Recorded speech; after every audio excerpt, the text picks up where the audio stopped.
ভাই সেজদায় কি বাংলায় দোয়া করা যাবে? হ্যাঁ যাবে, যদি আপনার নামাজটা নফল নামাজ হয়। কোন নামাজ হয়? ফরজ নামাজে করবেন না, নফল নামাজে করতে পারেন ইনশাআল্লাহ। সেজদায় বান্দা আল্লাহর সবচেয়ে কাছাকাছি থাকে, এই সময়ে বেশি বেশি দোয়া করতে রাসূল সাল্লাল্লাহু আলাইহি ওয়াসাল্লাম তাগিদ দিয়েছেন। দোয়া করলে ডাইরেক্ট কবুল হবে ইনশাআল্লাহ।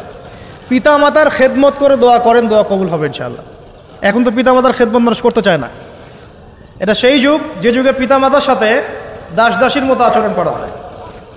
সন্তানরা ভুলে গেছো তোমরা যে তোমরা একদিন পিতামাতা হবা। আমরাও কিন্তু একদিন পিতামাতা হব। যারা বিয়ে শাদী করেছে, সন্তান সন্ততি হয়েছে, তারা জানে এই যে প্রসব বেদনার একটা সেকেন্ড, এক সেকেন্ড বা 1 মিনিট প্রসব যে বেদনা মায়ের হয়, এর ঋণ আমরা সারা জীবনে শোধ করতে পারবো না। পারবেন? এই কারণেই মায়ের পায়ের নিচ জান্নাতের কথা বলা আছে। মাদের সম্মান আল্লাহর কাছে অনেক বেশি, মেয়েদের সম্মান অনেক বেশি। এই নারীবাদী ফ্যামিলিস্টরা যা বুঝিয়েছে, ইসলাম এমন নয়। তো ইসলাম এমন নয়, ইসলামে মেয়ের মর্যাদা সবচেয়ে উপরে। সেই মেয়েদেরকে আমরা এখন কি করেছি, কাপড় চোপড় সব কমিয়ে কমিয়ে বেপর্দা করে রাস্তায় নামিয়ে দিয়েছে। যদি একটা মানুষ নিজের সম্মান না বোঝে, তাকে সম্মান কেউ দিতে পারে? নিজেকে চিনতে শিখুন। আমাদের সম্মান আল্লাহর কাছে অনেক বেশি। এটা বলছিলাম প্রিয় ভাইয়েরা, মায়ের পায়ের নিচে আল্লাহ পাক সন্তানের বেহেশতের কথা বলেছে। মা বোনদেরকে 4টা কাজ করতে বলো, অনলি 4টা কাজ। 5 ওয়াক্ত নামাজ যদি ঠিকমতো পড়তে পারে, 1 নাম্বার। 2, রমজান মাসে রোজা রাখে। 3 নাম্বার, পর্দা ঠিকঠাক মতো করে। আর 4 নাম্বার, স্বামীর আনুগত্য করে। ইনশাআল্লাহ জান্নাতের যে কোনো দরজা দিয়ে ইচ্ছা প্রবেশ করতে পারবে ইনশাআল্লাহ। এখানে স্বামীর আনুগত্যের কথা বলেছি, স্বামীর দাসত্বের কথা বলি না। আনুগত্য দাসত্ব এক জিনিস না। আনুগত্য মানে কি? আনুগত্য মানে আপনি স্বামীর যে কোনো ভালো কাজে আপনি তাকে সায় দিবেন, আনুগত্য। নামাজ পড়তে বলেছে, নামাজ পড়তে হবে। পর্দা করতে বলেছে, আপনি পর্দা করবেন। বেপর্দায় যাবেন, আপনি যাবেন না। এটা আনুগত্য। দাসত্ব কি? দাসত্ব হচ্ছে যে সে ভালো মন্দ যাই বলুক আপনি শুনছেন, এটা দাসত্ব। এটা করবেন না। মা বোনরা 4টা কাজ বাসায় গিয়ে আবার শুনিয়ে দিবেন। নবীজি বলেছেন 4টা কাজ কোনো মেয়ে করলে জান্নাতের যে কোনো দরজা দিয়ে ইচ্ছা প্রবেশ করতে পারবে। 1 নাম্বার, 5 ওয়াক্ত সালাত। 2 নাম্বার, রমজান মাসের সওম রোজা। 3 নাম্বার, পর্দা ঠিকঠাক মতো করবে, লজ্জাস্থানের হেফাজত। এবং 4 নাম্বার, স্বামীর আনুগত্য করা। মায়ের খেদমত করে দোয়া করেন, দোয়া কবুল হবে ইনশাআল্লাহ। বাবার খেদমত করে দোয়া করেন, দোয়া কবুল হবে ইনশাআল্লাহ। কোরআন তেলাওয়াত করে দোয়া করেন, দোয়া কবুল হবে ইনশাআল্লাহ। মনে করেন শেষ রাতে উঠেছেন, মানে শেষ রাত বলতে বোঝাচ্ছি এই ধরেন যে 2টার পর থেকে, এখন 2টা 2:30টার পর থেকে নিয়ে ফজর পর্যন্ত শেষ রাতে উঠেছেন। এই সময় আপনি যা দোয়া করবেন ইনশাল্লাহ কবুল হবে। হ্যাঁ, বলতে বাধ্য হচ্ছি, এখনকার তরুণ সমাজ ওই 2টা 2:30টার দিকে ওই যে কার কার খেলা থাকে, ওই খেলাগুলো দেখার জন্য ওঠে, তাহাজ্জুদ পড়ার জন্য উঠতে পারে না। অথচ আল্লাহ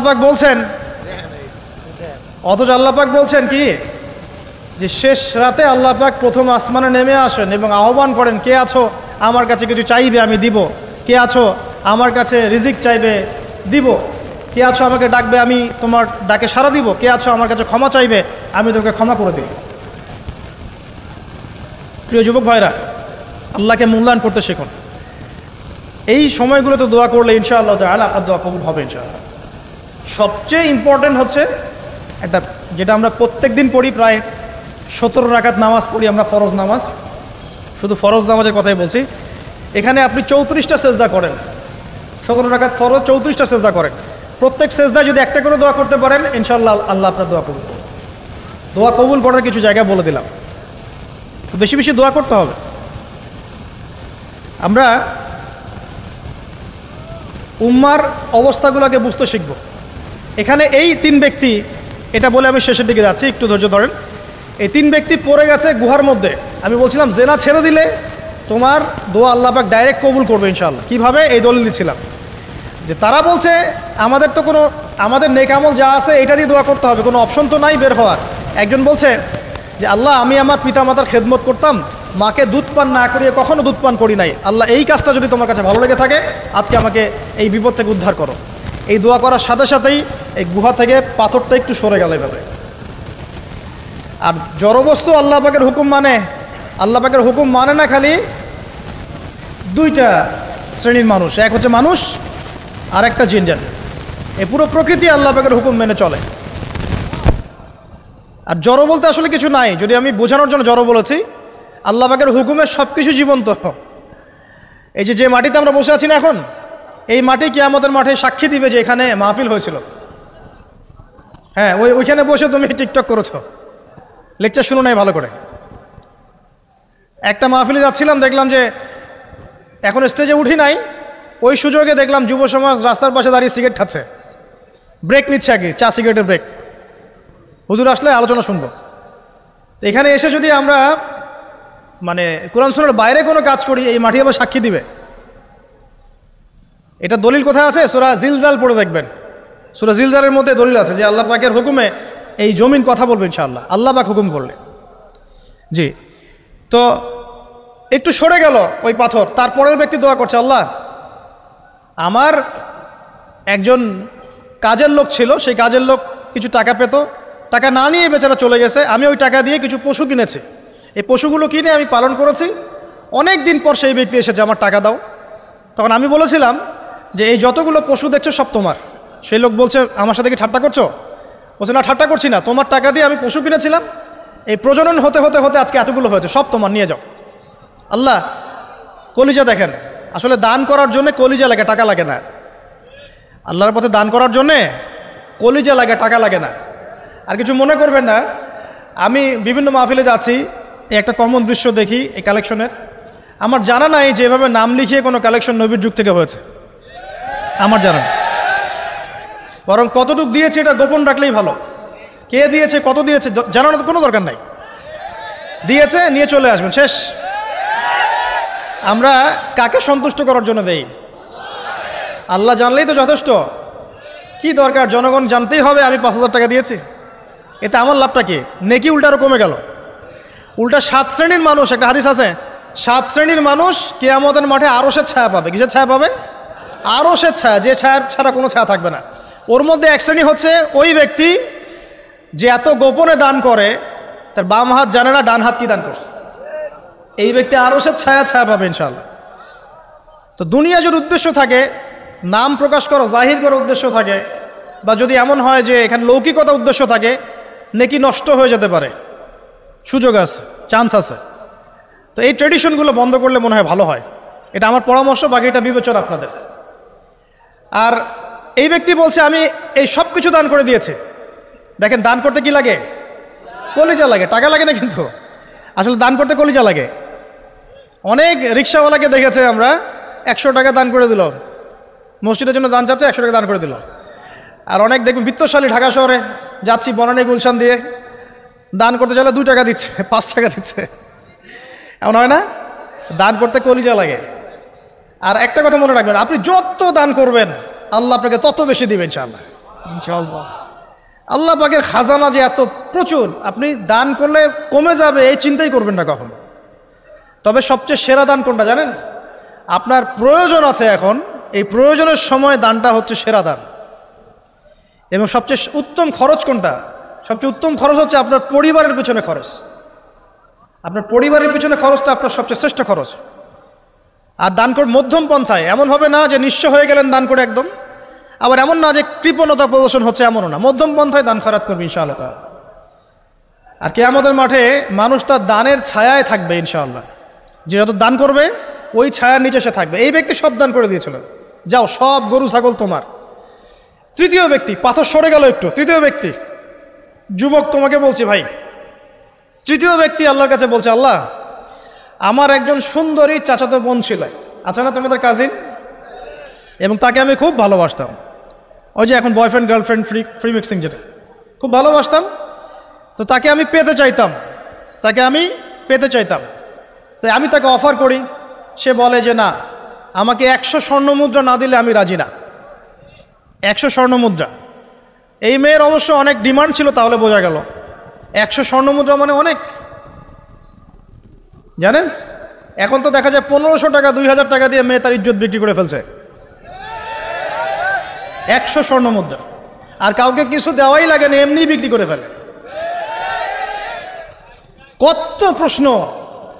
কত যে প্রশ্ন আসে আমাদের কাছে, যে ভাই বা হুজুর বা ভাইয়া ওস্তাজ কত জীবনে এক পর্যায়ে ভুল করেছি, এরকম জেনায় লিপ্ত হয়ে গিয়েছিলাম, প্রেম করেছি ইত্যাদি, আমি কী করবো, আমার কি ভালো হওয়ার রাস্তা আছে কি না, বা আমি তওবা করে ফিরে আসছি, আমি কি এখন বিয়ে করতে পারবো কি না?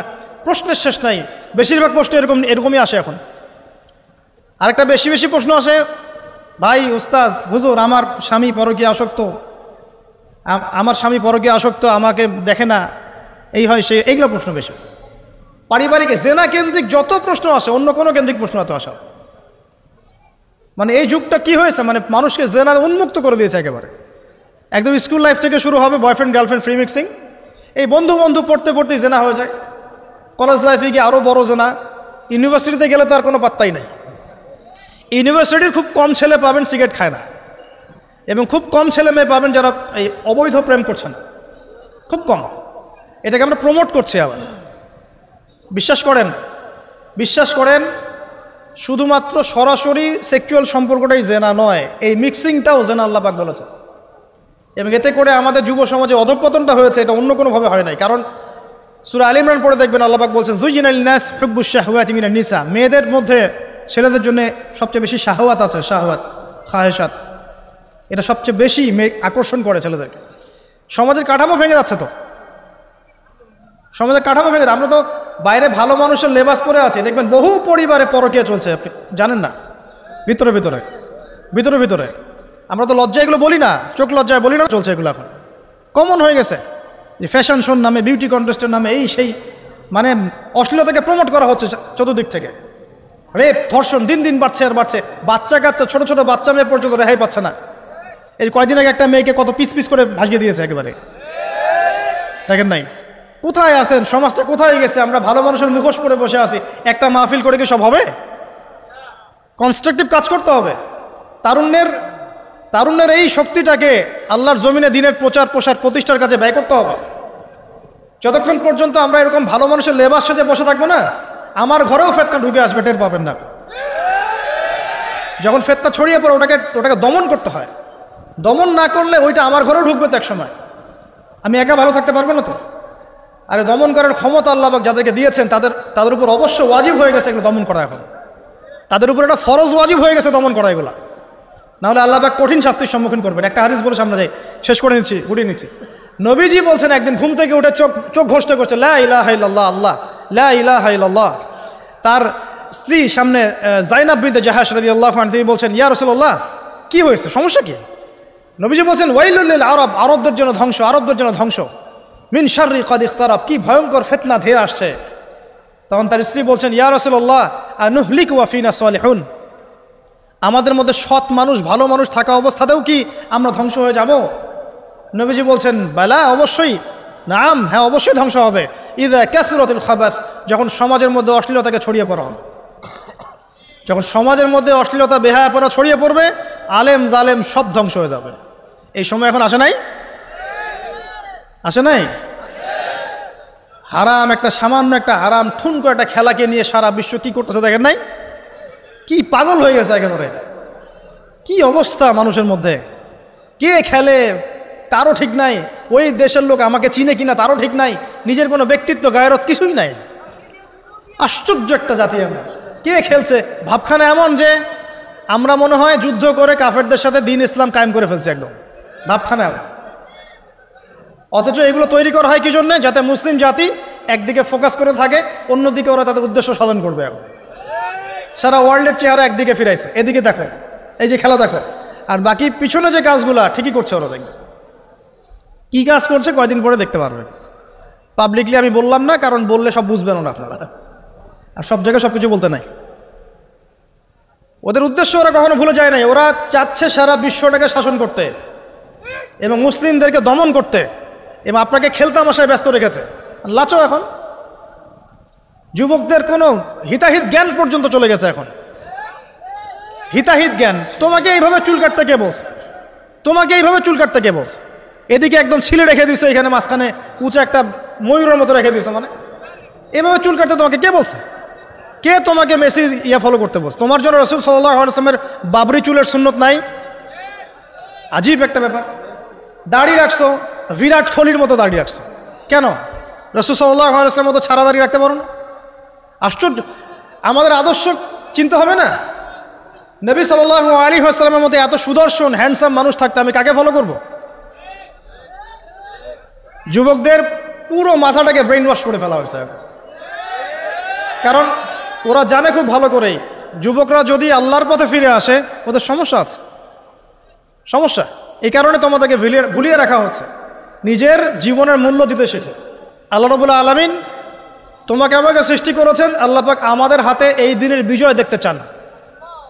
আল্লাহ পাক চান যেন আমরা আল্লাহর দিনটাকে পালন করি, প্রচার করি, প্রসার ঘটাই। ইনশাল্লাহ এক সময় দিন প্রতিষ্ঠা হবে ইনশাল্লাহ। আমরা যদি খেলতামাশায় মত্ত থাকি তাহলে দিনের প্রচার কে করবে, প্রসার কে করবে? আর সব কি ওলামায়ে কেরামের দায়িত্ব? সাধারণ মানুষের কোনো দায়িত্ব নাই? সবাই এখন এই যে ডক্টর হতে চান, ইঞ্জিনিয়ার হতে চান, ভালো কথা, হন। এবং সবসময় দেখা যায় আলেম ওলামাদের সবার ভুল ধরার চেষ্টা করতে থাকেন। আপনি নিজে আলেম হচ্ছেন না কেন? তাহলে আপনি নিজে আলেম হন না কেন? নিজে একজন মুফতি হচ্ছেন না কেন? নিজে একজন মুহাদ্দিস হচ্ছেন না কেন? এতই যদি ভুল ধরতে পারেন অনলাইনে, আপনি নিজে একজন আলেম হয়ে দেখান না কেন? তারপর দুটো কথা বলেন যাদের সামনে, দেখেন মানুষ কীভাবে রিসিভ করে। কত সহজ এই কাজটা। নিজে কিছু করছেন না, সারাদিন মানুষের পিছনে লেগে আছে। দেখবেন কিছু মানুষ আছে এই মুসলিম সমাজের মধ্যেই, আমি তো লম্বা করে ফেলছি হয়তো বা, মুসলিম সমাজের মধ্যেই কিছু মানুষ ইসলামের লেবাস পোশাক পরেই আছে, কিন্তু এরা মুসলিমদেরকে ছোটোখাটো বিষয়ে ব্যস্ত রেখেছে। হাত বাঁধা, রফুলিয়া দেন, জোরে আমিন, পায়ে পা, এই কিছু কিছু সিলি বিষয়ের জন্য বলছি যে বড় বড় বিষয়গুলো বাদ দিয়ে ছোটোখাটো বিষয়গুলো কিনে উম্মাকে ইখতিলাফে ব্যস্ত রেখে দিয়েছে। ভাবখানে এমন যেন ইসলামের সব বিষয় প্রতিষ্ঠা হয়ে গেছে, এখন এই 4টা বিষয় বাকি আছে। ভাবখানে এমন, অথচ সারা ওয়ার্ল্ডের মধ্যে ইসলাম আস্তে আস্তে সংকুচিত হয়ে গেছে। আমরা কবে স্মার্ট হব? প্রিয় ভাইরা, মনে রাখবেন আমরা সবাই মিলেই মুসলিম জাতি। পলিটিক্যাল লিডার্স আছেন, প্রশাসনের লোক আছেন, আমাদের যুবক যুবতী, তরুণ তরুণী, সবাই মিলেই আমরা এই উম্মা জাতি। আমরা কেউ কারো শত্রু নই, কেউ কারো দুশ্মন নই। সবার মধ্যে ভালো কিছু পাবেন, ভালো নিয়ে নেন, খারাপটা ছেড়ে দেন। উম্মাকে ঐক্যবদ্ধ করার চেষ্টা করেন। এই ছোটোখাটো বিষয়গুলোকে ইখতিলাফ বন্ধ করেন, আল্লাহর ওয়াস্তে বন্ধ করেন। বড় বড় বিষয়গুলো দিকে ফোকাস করেন, তরুণদেরকে শিক্ষিত করেন, আদর্শ পরিবার করেন, শিক্ষা অর্জন করেন, জ্ঞান অর্জন করেন, বড় আলেম স্কলার হন, বিশ্বকে নেতৃত্ব দেন। পলিটিক্স করলে ভালো করে করেন, যাতে করে আপনার দ্বারা দুনিয়ার দিনের খেদমত হয়, আলহামদুলিল্লাহ। ইকোনমিক্স হলে ভালো করে হন, বিজ্ঞানী হলে বড় বিজ্ঞানী হন, মানে আপনি বড় স্বপ্ন দেখেন। ইয়াং জেনারেশনকে নিয়ে আসেন ইসলামের দিকে, তাদের দ্বারা ইনশাআল্লাহ ইসলামের বিজয় হবে। ওই যুবক বলছে, আল্লাহ আমার এই চাচাতো বোনকে পেতে চাইতাম, সে 100 স্বর্ণমুদ্রা চেয়েছে। 100 স্বর্ণমুদ্রা সে বহুত কষ্ট করে অর্জন করে শেষমেশ ওকে দিল। দেওয়ার পর বলছে এখন আমাকে দাও। এখন সে প্রস্তুত, শুরু করবে, মানে দুজন কাছাকাছি এসে গেছে, এবার সেক্সুয়াল সম্পর্ক শুরু হবে কেবল। এই হওয়ার সময় এই মেয়ে বলে বসছে যে হে আল্লাহর বান্দা, আমি আমার সতীত্ব এতদিন পর্যন্ত হেফাজত করেছি, আল্লাহর দোহাই লাগে আমার সতীত্বটা নষ্ট করো না। কে বলছে? এই মেয়েটা বলছে। এবার এই ছেলে তাৎক্ষণিক সেখান থেকে উঠে গেল। হাদিসে এমন শব্দ এসেছে যে সেই ছেলে ওই মেয়ের মানে মাঝখানে বসে পড়েছে আর কি। ওখান থেকে সে উঠে গেল, উঠে স্বর্ণমুদ্রাও নিল না, স্বর্ণমুদ্রা রেখে দিয়ে সে আল্লাহর ভয় সেখান থেকে উঠে চলে আসলো, জেনা করলো না। সে বলছে আল্লাহ, ওই কাজটা যদি আমি তোমার ভয়ে করে থাকি, তুমি যদি জানো, আজকে এই পাথরটা এখান থেকে সরিয়ে দাও আল্লাহ। আল্লাহ পাক সেই পাথরটা পুরো সরিয়ে দিলেন এখান থেকে। চাক্ষুষ মৃত্যুর হাত থেকে আল্লাহ পাক বাঁচালেন কোন ওসিলায়? জেনা থেকে দূরে থাকার ওসিলায়। প্রিয় যুবক ভাই এবং যুবতীদেরকে বলবো, চারিত্রিক পবিত্রতা হেফাজত করেন, আল্লাহর ওয়াস্তে নিজের জীবনটাকে পবিত্র করেন, দিনের ইলম অর্জন করেন, বেশি বেশি আমল করেন, ভালো কাজে ব্যস্ত থাকেন, সমাজ কল্যাণমূলক কাজ করেন, বেশি ভালো কাজে ব্যস্ত থাকেন। খারাপ সার্কেলের সাথে মিশিয়েন না, ভালো সার্কেলে মিশেন। আলেম ওলামার সাথে সম্পর্ক রাখেন, মাদ্রাসার সাথে একটু যোগাযোগ রাখেন, দিনী হালাকাগুলোয় বসেন। এই অহেতুক ফাহেসা কাজগুলোতে সময় নষ্ট করেন না। কোরআন তেলাওয়াত করেন, বেশি বেশি পড়েন, দিনী বইপত্র পড়েন। এই যে ভ্রাম্যমাণ লাইব্রেরিগুলো আছে না, বই পড়েন। আমি বলছি না শুধু ইসলামিক বই পড়তে হবে আপনাকে, আপনি অর্থনীতির বই পড়েন, সমাজবিজ্ঞানের বই পড়েন, রাষ্ট্রবিজ্ঞানের বই পড়েন, জিওপলিটিক্যাল বইগুলো পড়েন, কোরআন সুন্নাহ তো পড়বেনই, শিক্ষিত হন ইনশাআল্লাহ তাআলা। আজ হোক আর কাল হোক, আমরা বিশ্বাসী ওই যে যুগটা ছিল, যে যুগে মুসলিমরা সারা বিশ্ব দাপটের সাথে দাপিয়ে বেরিয়েছে আর কি, প্রত্যেকটা ডিপার্টমেন্ট মুসলিমরা রুল করেছে, ইনশাআল্লাহ আবারও সেই সময় ফিরে আসবে ইনশাআল্লাহ। আমরা বিশ্বাস করি আল্লাহ রাব্বুল আলামিন তার রাসূলের মাধ্যমে জানিয়েছেন যে ফিতনাময় পরিবেশটা চিরস্থায়ী হবে না, এখন হয়তো ফিতনা চলছে, কিন্তু এরপরে আসবে ইনশাআল্লাহ তাআলা আল মাহদির যুগ। কার যুগ? ইমামুল মাহদির যুগ আসবে ইনশাআল্লাহ। তারপরে ঈসা ইবনে মারইয়ামকে আল্লাহ পাক পাঠাবেন এবং যত দুশমন আছে ইসলামের সবার সাথে সরাসরি ব্যাটল হবে, হাদিসে বলা আছে, কিছু করেন নাই। এবং সেই যুদ্ধগুলোতে মুসলিমরা জিতবে ইনশাআল্লাহ। তারপরে সারা বিশ্বে ইসলামী খেলাফা কায়েম হবে ওই জেরুজালেম থেকে ইনশাআল্লাহ আযজা ওয়া জাল।